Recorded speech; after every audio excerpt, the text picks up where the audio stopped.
Welcome to Free Will, Science, and Religion. I'm Chandler Klebs, and I'm here with my co-hosts George Ortega, David Joseph, and Trix Slattery. And we have some topics to talk about today, such as different definitions of the same terms. That may be different definitions of free will and different definitions of God. And so we can talk about how when two people use the exact same word or set of words to mean different things, how do we get past that confusion and come to a conclusion about what is the correct term or the correct meaning of a term? All right, that sounds good. Let me start off basically I consider myself a pantheist in that to me God and the universe are synonymous, and I try to use this within this free will question debate. One for two different purposes. One is a pragmatic way of reaching more theists, 80-90% of Americans are theists. But secondly, to kind of answer more fundamental questions in terms of if nothing is up to us, then who is it up to? And this is related to kind of issues of kind of order and structure and intelligence. But basically the pantheist belief is just the idea that if we define God as the universe, if we define God as, let's say, omnipresent or everywhere, well, then we're defining the universe. That's the exact same definition of the universe. The universe is everything. If we define God as omnipotent, again, that's the exact same definition of the laws of nature. The laws of nature govern everything. So, and the other reason why I kind of think this is somewhat important is for example, with the free will debate, you have these compatibilists that are attempting to change the definition of free will to something that fits with their nonsensical understanding of, in other words, like Daniel Dennett, he understands that nothing is up to us. Yes, he wants to he wants to co-opt the term free will for some kind of an understanding that he's going to hold us fundamentally responsible. So it's confusing. So with the God thing, the reason I advocate for a pantheist version of God is that I think the idea of God was co-opted first by the polytheists and then by the monotheists, because pantheism precedes these other two kind of religious disciplines.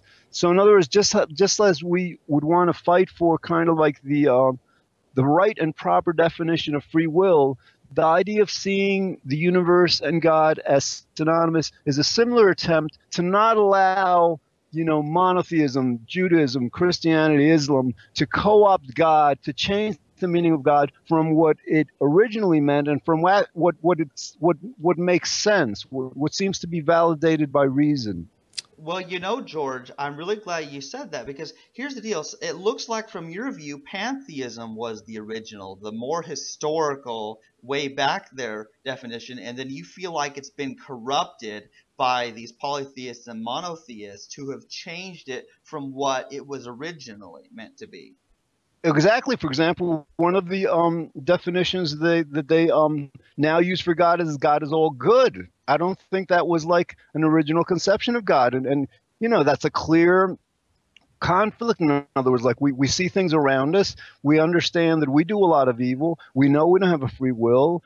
There's hurricanes, there's floods and stuff. So again, the monotheists especially have just redefined God in a way that no longer makes sense. Now, the problem, as I see it, George, is at least today, and I'm sure back in history as well, most people think of God as some kind of conscious entity, and I think the confusions happen when we start calling God the universe, with people's conception about God being a deity or some conscious entity. There's a conflation that happens between these two things. It's the same thing with the whole compatibilist free will. When people like Daniel Dennett start defining a compatibilist definition that that is just agents, biological agents, doing what they desire. That would basically be his definition. But he's saying free will exists. So he's telling people free will exists. They're not looking at his definition. They're looking at an authority figure saying that free will is existing here, and then they're taking that back to their own common intuition about free will, their belief that they could have done otherwise, and things like that. And so it just causes too many problems. So that's why I'm thinking it's not a good thing to call God the universe, because there's so many people. I mean, the majority of the population today is religious theists. They're not just they believe that in a deity, or even more than one deity in some countries. But these are conscious entities that they're believing in. Yeah. Chandler? Yeah, I was going to say something. And like, for example, even if I'm agreed with George, which, that, the universe as God may have been a traditional understanding, I understand that in the world we live in now, Trick has a point, because the majority of people who talk about God are talking about like deities, gods out there that are like people, that they're like in outer space, and that they actually intervene and do things in the world. And so I do think it leads to confusion, because those deities that people are already believing in can't be equated with the universe. Well, all right. One way to understand this is like to understand the rationale behind deities. In other words, like back before we had any science, they saw hurricanes and floods and lightning and rain and all this natural phenomenon, and naturally they didn't have a scientific understanding of any of it, of anything that mattered, that happened, heat, whatever it was. So they, being people, they basically kind of like personified or deified these forces, from their understanding that they're people, and they didn't have the kind of like the materialistic, atoms and molecules and understanding that we have, but basically they were trying to explain why things happen.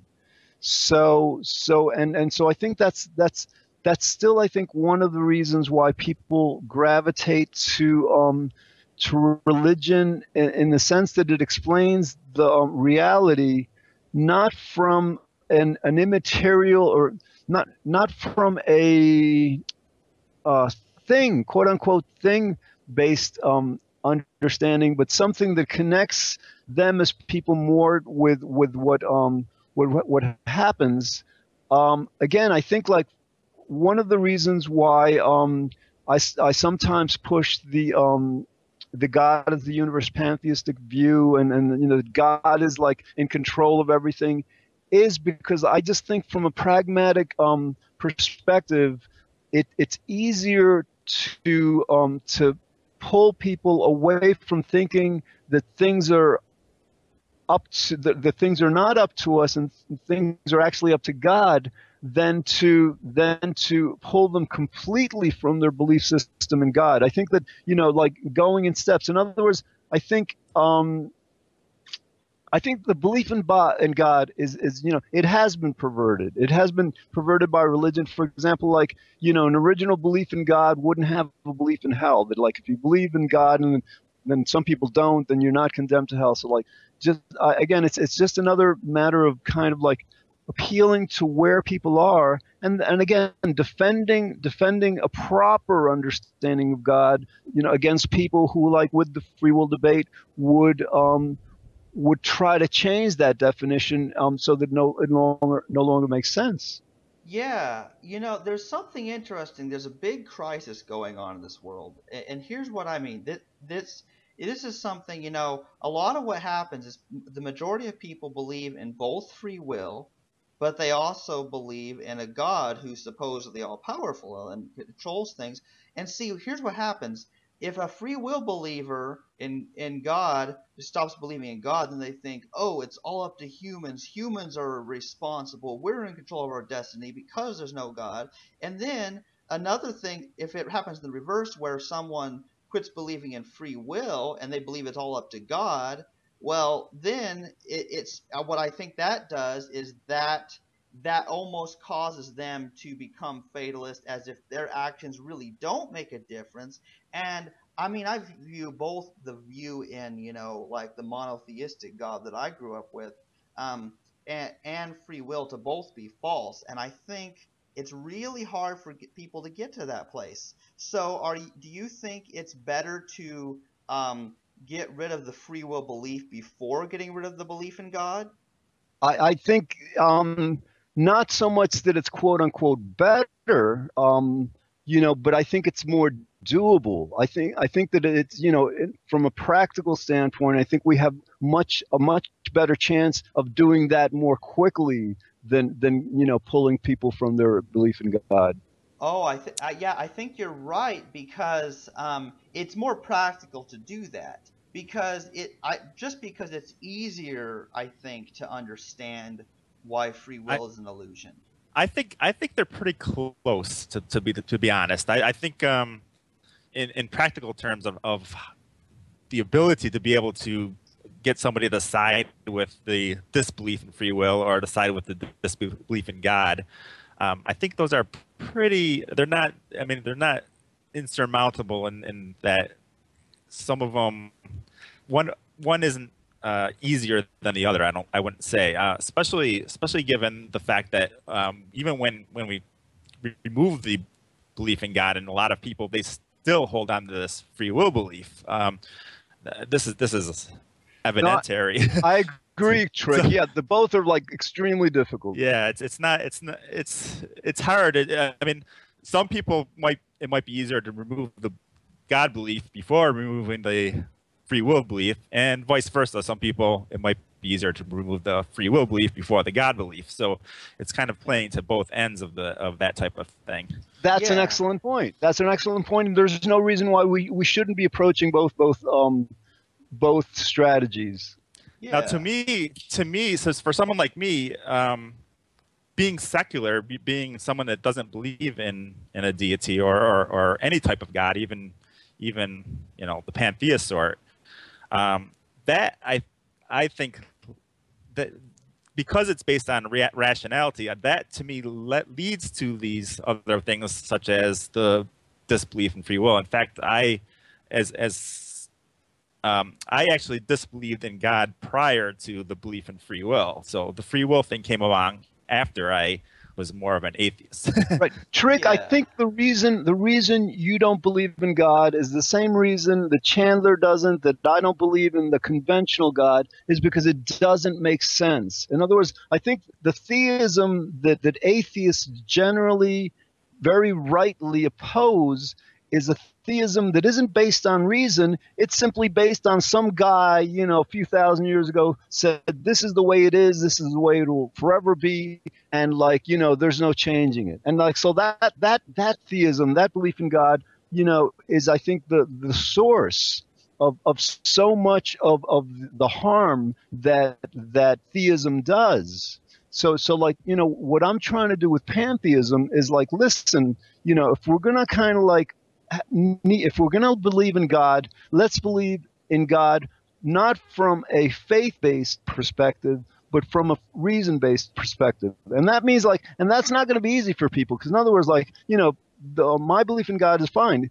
God is everywhere. God is all powerful, but God is not all good. And just the fact that God is not all good is not going to be something that people are going to like to hear. But again, the idea would be to to simply take the magic from God. And if we're going to use the word God, because again, I think it's going to be hard to pull away from it anytime soon, then let's shift it to a God that's based purely on reason. Right. But even when we say things like God is not all good, we're creating some personification of something there. We're saying that God is, is actually thinking. There's some kind of thought process going on there, and that's what I think we need to move away from is this idea that we stem from something that is conscious. so and then obviously this is I think where we disagree on some level is the whole. I think you think that there's some kind of teleological happening in the universe that leads to our conscious creatures on Earth, and I think no, it's kind of just a process that's happening that has no thinking authority. Right, Dave, what's your take on this so far? I'm kind of agreeing with what Trick says, to be honest with you. Okay. I mean, when you say that God is like the universe, are you saying that like God is everything? Or? Absolutely, that God is in every particle, atom. That God, again, if God is omnipresent, God has to be everywhere, and that also means that God cannot transcend the universe, as traditional monotheists claim. Right, but if you're calling God everything, then doesn't that kind of make the concept of God, kind of meaningless, kind of?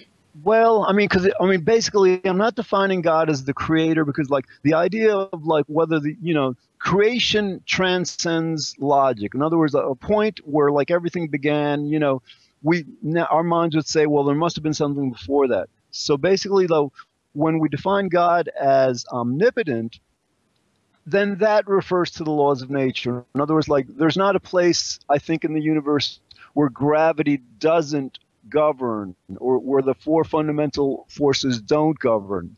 So from that perspective, God would have to be everywhere to govern everything. But is there a need to call that God?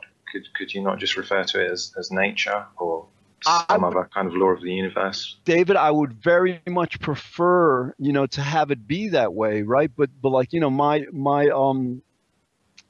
my I guess advocating for the personification, well, actually, like, there's two reasons. One is like that, just realizing that most people have a very, very strong need to believe in a personified God. But the other reason is I think I may also. In other words, like being a person, there's a kind of a quote unquote dignity to being a person, being life. And I think I share this dignity with all other animals. There's something that we're not just simply inert matter. I mean, like the universe is divided into like what's a thing and what can be known as a person. So like I think being a person, I personally feel much more connected to reality by personifying the entirety of reality, by seeing reality not as like as a thing, but as this vast, person thing or whatever. Now for me, so go ahead, Chandler. Yeah, what I was going to say is, it actually sounds like what George has, the feeling of connection with like these other animals and stuff is really close to how I feel about it. Like that there are conscious living things, and that's where most of my focus is just, improving the experiences of those living conscious beings, basically. I think if we're taking this back to the whole free will thing, and our understanding that we don't have free will, what we kind of need to look at is causality itself. So what's really important is trying to find out what are the actual causes that lead to whatever state. And I think it's kind of wrong to suggest that the causes that led to us, for example, are something of some higher level or something that really is more than dumb forces that are playing out. And I agree that once we're in existence, once we've evolved and all that stuff, and we're in existence, we have these consciousnesses that are play a part of the causal role that play out in the universe. So in that sense, we could say that the universe has kind of built in this conscious level, but before we evolved, like billions and billions of years ago, before evolution even happened on Earth, there was no conscious processes. There was nothing that can even we can even think of that in that way, and I think we have to look at the causality of such, and I think we either get that causality right or we get it wrong. And to me, I think one is more right than the other view.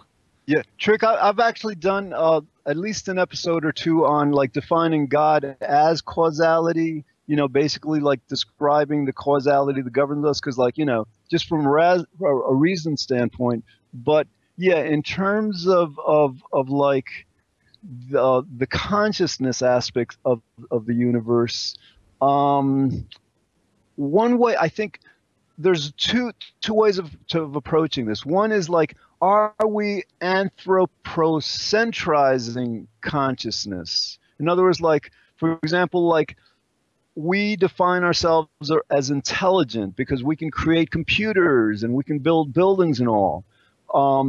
But we seem to want to limit that intelligence to human beings and other animals, not realizing perhaps, or not giving sufficient recognition to whatever process, whatever we want to call it, that created animals, created our brains and our beings. I think, reflects an even a much more vast intelligence than any human achievement. See, I look at these words like created, and I find those words problematic, and that it's not really a creation aspect. It's just a processing aspect. It's just something that. I agree with you, Chan. I agree with the Trick, but like, for example, like, so I could say rather than creating, I would say evolving, right? So in other words, like, our being, as animals and our, with our intelligent capabilities evolved over, let's say, a couple of billion years. But here's the thing, like, a couple of billion years relative to like a conceptually possible eternity is kind of equivalent to like let's say, creating a computer within a year or two. Because like, like from a certain perspective, one might also say, well, the computer evolved, not intelligently, because like, a year could be stretched out, to represent, let's say, billions of years and all. So I think that the consideration is time. So in other words, evolution, is a process that takes much, much longer than what we human beings would do with our quote intelligence. But I think the results are, can be viewed as equivalent relative to, I guess, the eternity and time. I mean, if you're looking at billions of years, it wouldn't matter how long, like how expansive or how long the universe existed, for example. The only thing that's factored in is the billions of years that evolution takes place in. It's not relative to some expanding thing that we can say, oh, this is smaller now because we're looking at it in some other greater perspective. We have to look at it just in the time frame that evolution takes place in, and we know the mechanism. We know what's happening for survival of the fittest and all that stuff, for how a molecule reproduces, basically.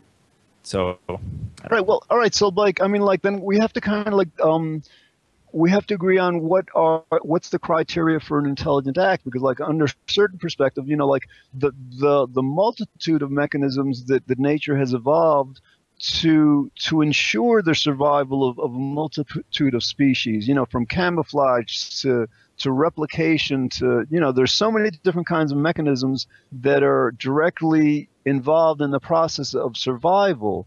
So yeah, but let me finish, Trick. Let me finish. So how do we, in other words, what is it about human intelligence that is fundamentally different from those kinds of processes? Okay, we've got to first be clear that it's not evolving for survival. There's no evolving for survival in evolution. So basically, what's happening is the things that are surviving are propagating on to the next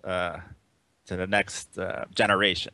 But it's doing it in a really reckless process where there's lots and lots and lots of unsurvival. There's lots and lots and lots of death that's going on.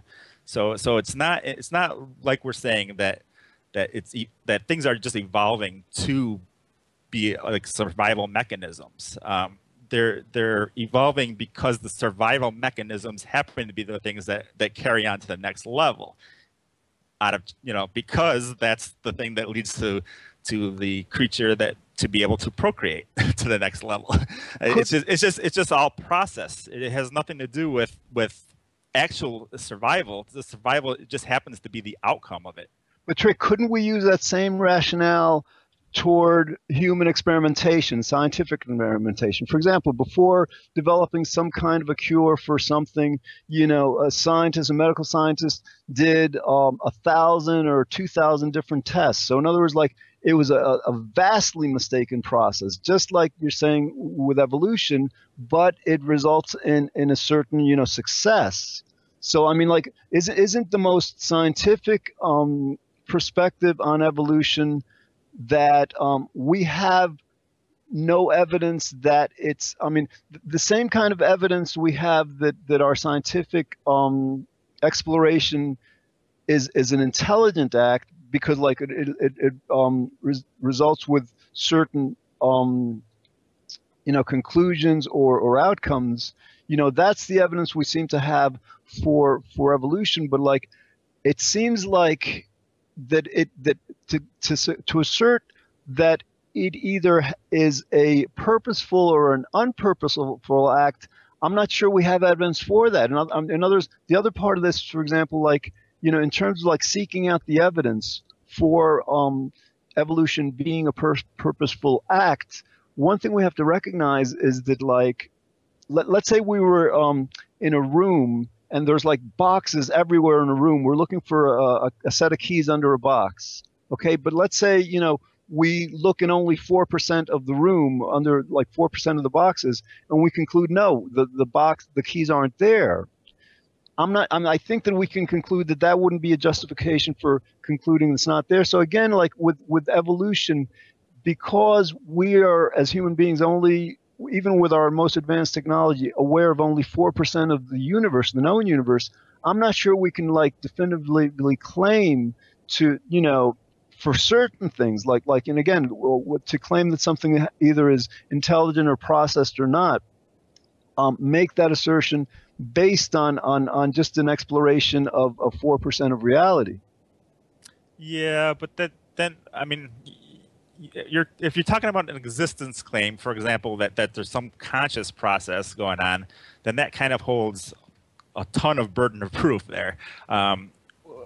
From everything we've seen so far in the universe, even if it's just 4% or whatever, everything we've seen outside of the creatures on planet Earth, we don't see any conscious processes. We see fusion in the star, and we understand how that comes to be through atomic collision and all that stuff. So we recognize that all these the momentum of matter and energy and gravity and all this stuff, we understand that it's just part of physics, but there's no conscious process to it. To extend that to the 90 whatever percent of the universe that we haven't discovered yet, and then say, oh, we can't know because we haven't discovered the rest of the universe, kind of, to me, it doesn't make a whole lot of sense. We have to look at what we have evidence for and what we don't have evidence for. And if we don't have evidence for something, for example, some creator or some thinking conscious process that's happening, then we have to kind of abandon that, at least until we get that kind of we explore that. When we explore that and we find it, then we can assert these things, or we can even suggest them. But I don't think they're even suggestible at this point. Yeah. Again, I guess just with like as with the term free will, how it has different meanings to different people, and I think there is a correct meaning of free will that I think we're advocating. The same, I think, would go for God or consciousness. I think that, like, we have to determine whether we're anthropocentrizing our views or anthropomorphizing our views. And that's, so I think, and again, like this is an exploration that I haven't, like, devoted much time or attention to. I think it requires, I would like to explore this in a lot more detail. Chandler, I guess we're about to end this. Oh yeah, well, is there time for me to say one more thing? Absolutely. Yeah, about the anthropocentrizing and all that. That's something that I noticed, is that, God is describing human terms because humans are the ones, coming up with this stuff. And I think that, well, a horse has a horse god, a dog has a dog god, that sort of thing. And so that just shows right that our biases and our experiences form our beliefs. And it is also why it's important for that, I know I don't blame or hate anybody for their beliefs. They're just, of course, they're just trying to make sense of the world. And I think that you're right, that that's what people were doing when they came up with the ideas of God. They were just trying to explain what they saw. And we're doing it in a different way because we have different information. Excellent. All right. So I think, like, next episode, let's move to something we all agree on, kind of like what should our messages be to people to help them understand that absolutely nothing is up to us. All right. So Chandler, you want to end it? Oh, okay. Yeah. Yeah. Well, I hope you've enjoyed this episode of Free Will, Science, and Religion. Bye.